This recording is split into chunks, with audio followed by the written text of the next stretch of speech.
The signal from beyond. The signal cut through the static like a laser through fog, its pattern too regular to be natural.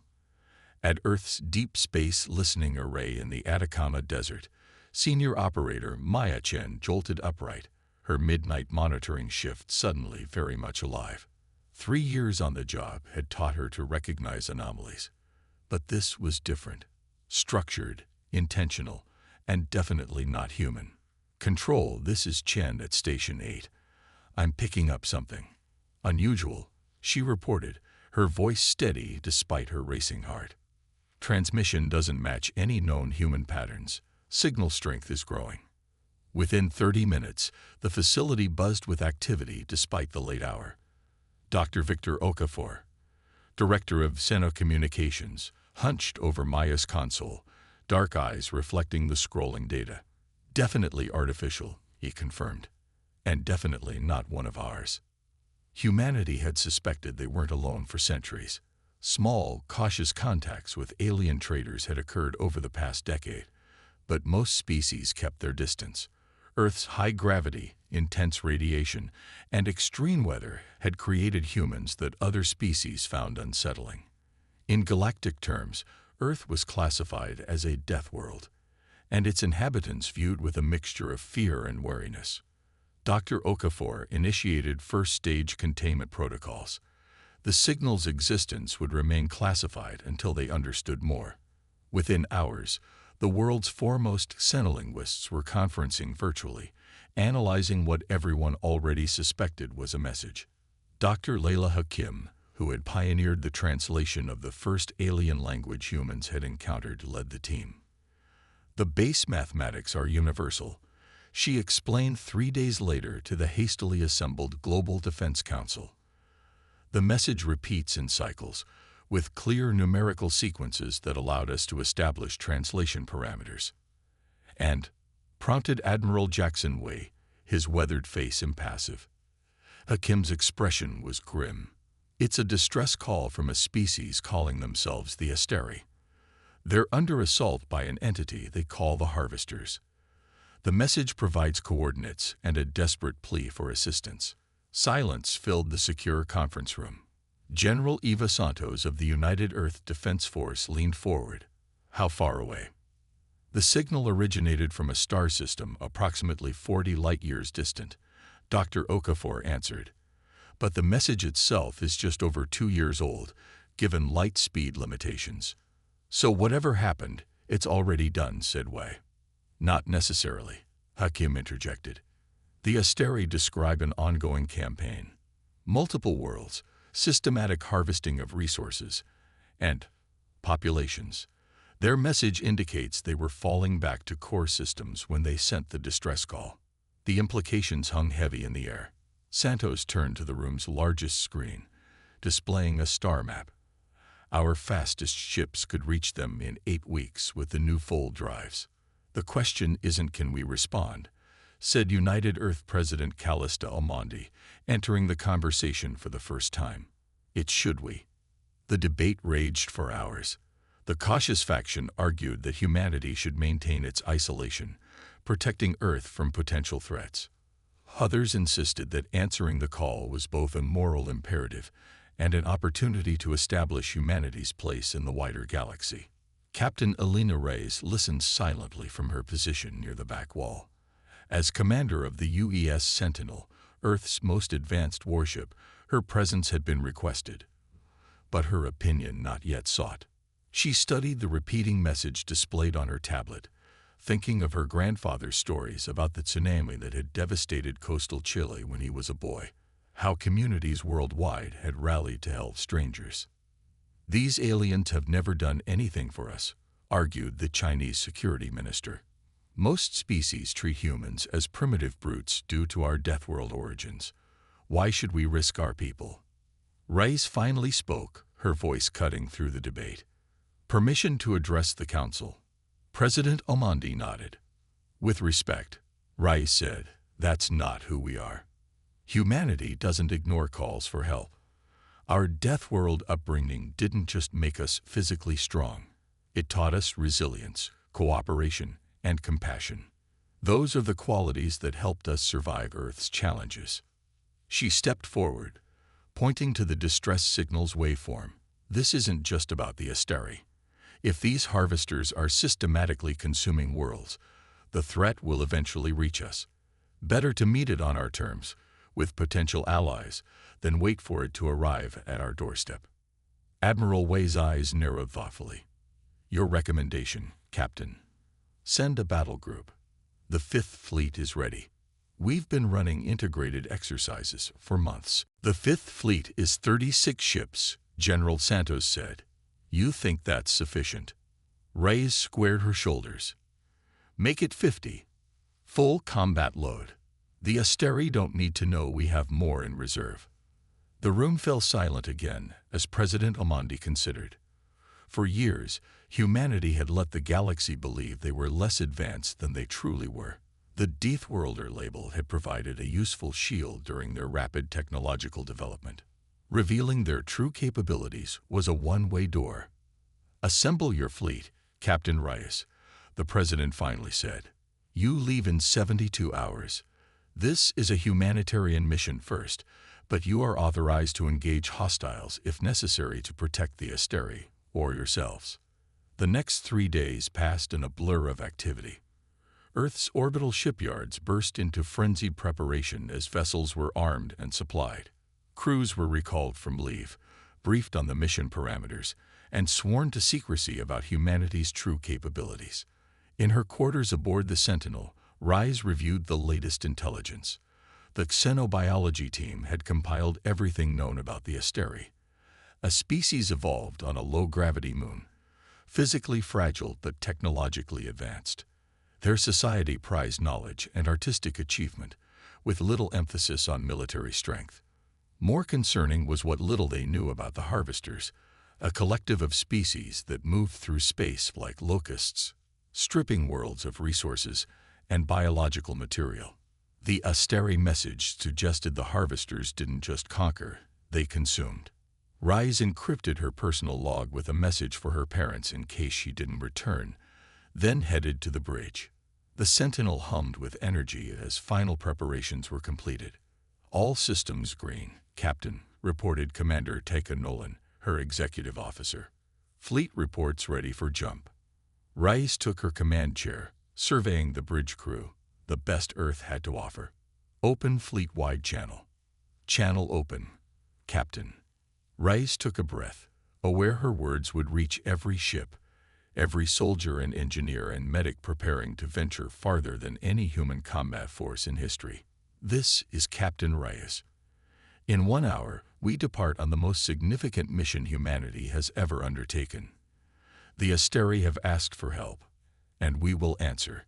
Some may question why we risk ourselves for strangers, but that question answers itself, because they're in danger and we can help. She paused, looking at the view screen showing Earth glowing blue and green against the blackness. Our world made us strong. It taught us to endure, to adapt, and to cooperate against overwhelming odds. Now we'll use those strengths not just for ourselves, but for others. Remember your training. Remember why we fight. For the Asteri, for Earth, for all of us. As the hour approached, Reyes stood on her bridge, watching as one by one, status indicators turned green. All systems ready, Captain, reported Commander Nolan. Reyes nodded, her decision made long before this moment. Signal the fleet. Prepare for fold jump. Across the assembled armada, fold drives powered up, creating shimmering distortions in space. 50 ships, carrying humanity's strength, courage, and compassion, prepared to journey into the unknown. For Earth, Reyes whispered. For all of us, Nolan echoed. The order was given, and as one, the fleet vanished into fold space, leaving only stars in their wake. The Deathworlders were going to war, not for conquest, but for rescue, and the galaxy would never see them the same way again. Deathworlders unleashed. Fold space twisted reality into impossible colors as the UES Sentinel led Earth's fleet through the void between stars. Captain Elena Reyes had made dozens of short jumps before, but never a sustained journey like this. 8 weeks in the folded dimensions where physics bent to human ingenuity. Status report, she called, her voice steady despite the strange sensation fold space always induced. All systems nominal, Captain, responded Lieutenant Commander Zhou Quan from the tactical station. Fleet integrity at 97%. 3 vessels reporting minor fold drive fluctuations but have stabilized. Reyes nodded. 50 ships moving together through fold space was unprecedented. The fact that they'd only had 3 minor issues was a testament to human engineering and training. Time to arrival. 3 days, 17 hours to Asteri space, assuming no course adjustments. Reyes rose from her command chair. Maintain course. I'll be in the strategy room. The strategy room had been converted into a war planning center. Maps of Asteri space covered the walls, though most were incomplete. The xenobiologist Dr. Lumet looked up as Reyes entered. Captain, I've been analyzing the biological data the Asteri included in their message. They're remarkable beings. He projected an image of a tall, willowy creature with iridescent skin that seemed to pulse with inner light. Their bodies evolved on a low-gravity moon with minimal radiation. They're physically fragile by our standards, but their neural complexity is extraordinary. And the enemy? Reyes asked. Dr. Lumet's expression darkened. The harvesters appear to be multiple species functioning as a collective. The Asteri described them as consumers of essence. They don't just take resources, they absorb biological material, possibly to evolve. Reyes understood the implication. They're not just conquering, they're feeding. In the final days of their journey, the fleet maintained combat readiness. Weapon systems were calibrated, fighters ran simulations, and medical teams prepared for casualties. Reyes spent her evenings reading reports and her nights trying to sleep despite the strange dreams fold space induced. On the 7th day, she visited the ship's mess hall, surprising off-duty crew members. Captain on deck. Someone called. At ease, Reyes said, grabbing a tray. I need coffee like everyone else. She sat with a group of young officers who nervously made room. Tell me, she said, stirring her coffee, what do you think about this mission? A young lieutenant named Isaac Chen spoke up. The galaxy has always seen us as dangerous, Captain. The gravity of our world, the radiation, the predators we evolved alongside.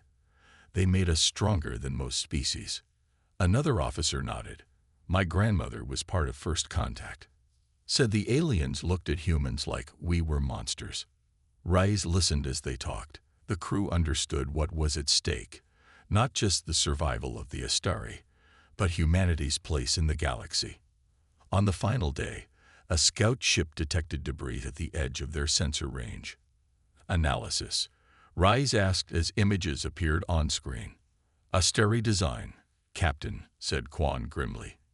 Destroyed approximately 3 months ago, based on radiation decay. The harvesters are expanding their territory, Commander Nolan concluded. Reyes hit the comm. This is Captain Reyes to all hands. We've found evidence of Asteri ships destroyed by the enemy. We're entering a war zone. Stay alert. Stay ready.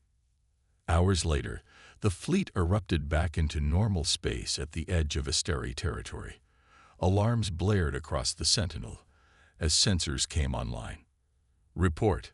Reyes commanded, gripping her chair as the ship stabilized. Multiple contacts, Captain. Quan's fingers flew across her console. Debris field ahead. Appears to be a battle site. Reyes stood, staring at the view screen. The blackness of space was littered with shattered metal and frozen gases, the remains of ships destroyed in combat. Life signs. Dr. Lumet bent over his scanner. Faint readings. 1 Asteri vessel still intact but heavily damaged. Approximately 24 survivors. Reyes didn't hesitate. Notify Admiral Wei. We're moving to assist. She turned to her communications officer. Send a message in the Asteri language. Tell them we're human, we're responding to their distress call, and we're here to help. The Sentinel broke formation accelerating toward the damaged ship. As they drew closer, the damage became clearer. Huge sections torn away, scorch marks from energy weapons. "Prepare rescue teams," Rise ordered. "Dr. Lumet, you're with them. They'll need your expertise." Within an hour, the survivors were brought aboard. The Asteri were just as Dr. Lumet had described. Tall, willowy beings with skin that glowed with soft blue light. But these were injured, their light flickering weakly. One Asteri stepped forward, moving with obvious pain. Its voice translator activated. "You are humans. From Earth." Reyes nodded. "I'm Captain Alina Reyes of the Earth Ship Sentinel. We received your distress call." The Asteri's light pulsed in what Reyes guessed was surprise. "The Deathworlders came to help us. We did not expect." "We don't abandon people who need help," Reyes said simply. "What happened here?" The Asteri leader called Elior explained as medical teams treated the others. "This was a scientific outpost. The Harvesters attacked without warning 6 months ago. Our defense fleet was destroyed weeks ago. We are losing." Ambassador Lin Chen arrived from the diplomatic vessel and established formal contact with the Asteri, while Dr. Lumet examined recovered harvester technology from the debris field. "This is troubling," he told Reyes in her ready room. "Their weapons are designed not just to destroy, but to capture. They're collecting biological material." "For what purpose?" Reyes asked. "Unknown, but the Asteri believe the harvesters consume other species to evolve." The fleet remained in position as more Asteri survivors were located and rescued. Admiral Wei arrived on the Sentinel for a strategy meeting. "The situation is worse than we thought," he said grimly. "The Harvesters have taken 14 Asteri systems already. The remaining Asteri leadership is in hiding on their homeworld." Reyes studied the star map. "We need to establish a defensive perimeter and make contact with the Asteri government." "Agreed," said Wei. "But first, we need to understand what we're facing." He turned to Dr. Lumet. "Your assessment."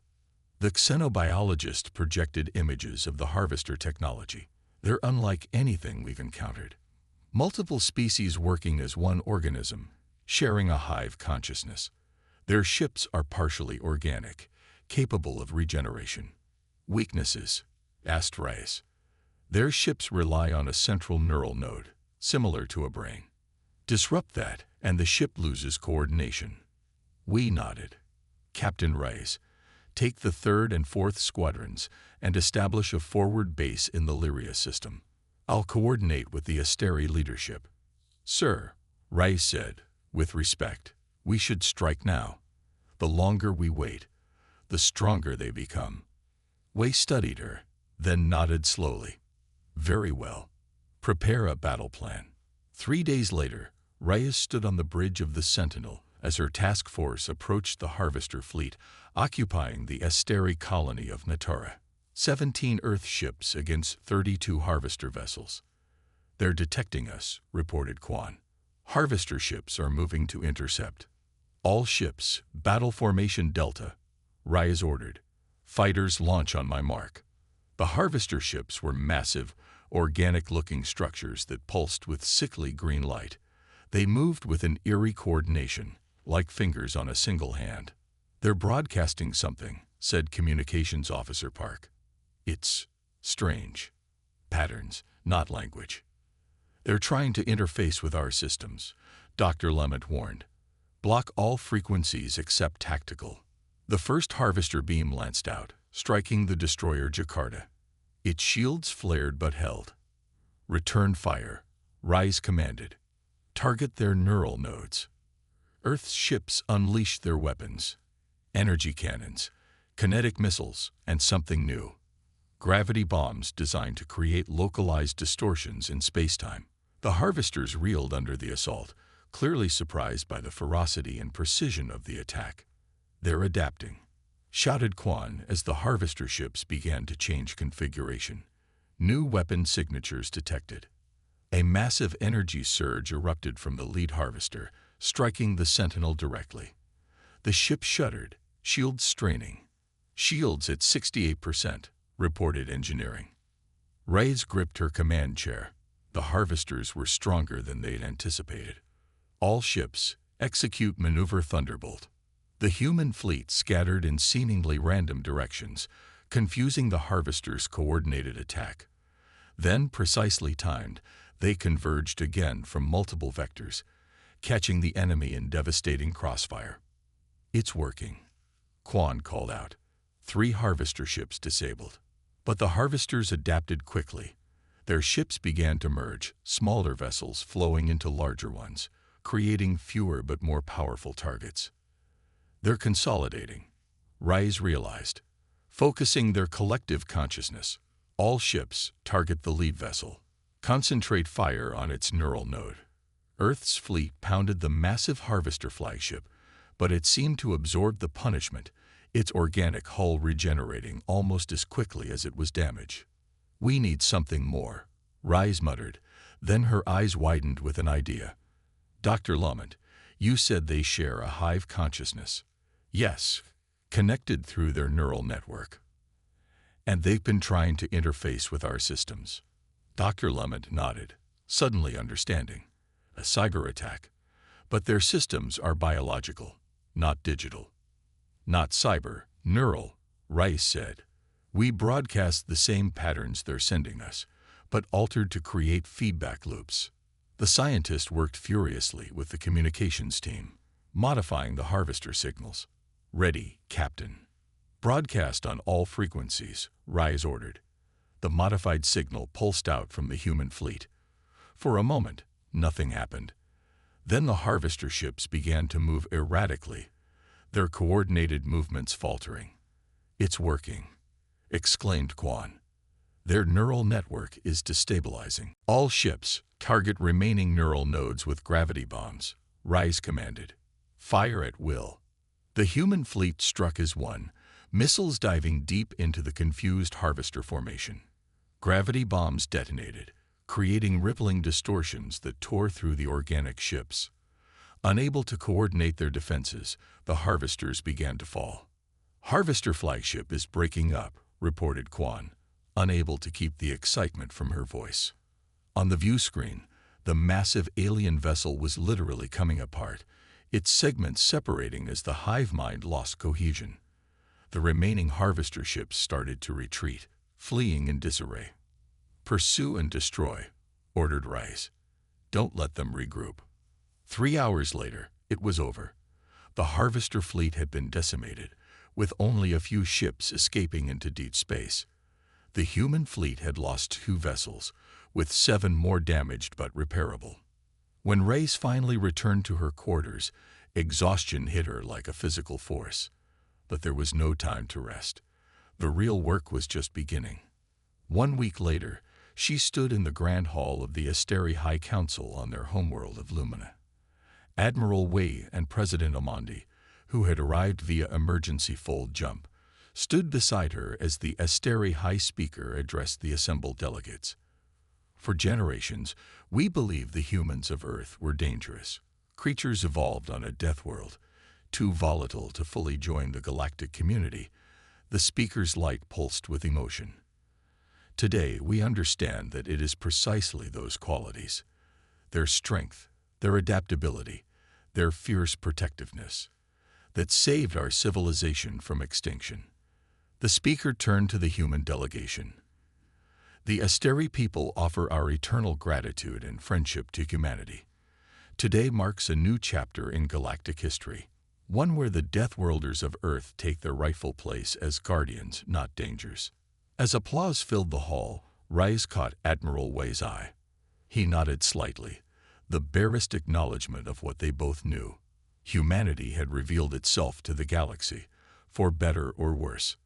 There would be new challenges, new threats, but also new allies and opportunities. The Deathworlders had answered the call, and the galaxy would never be the same.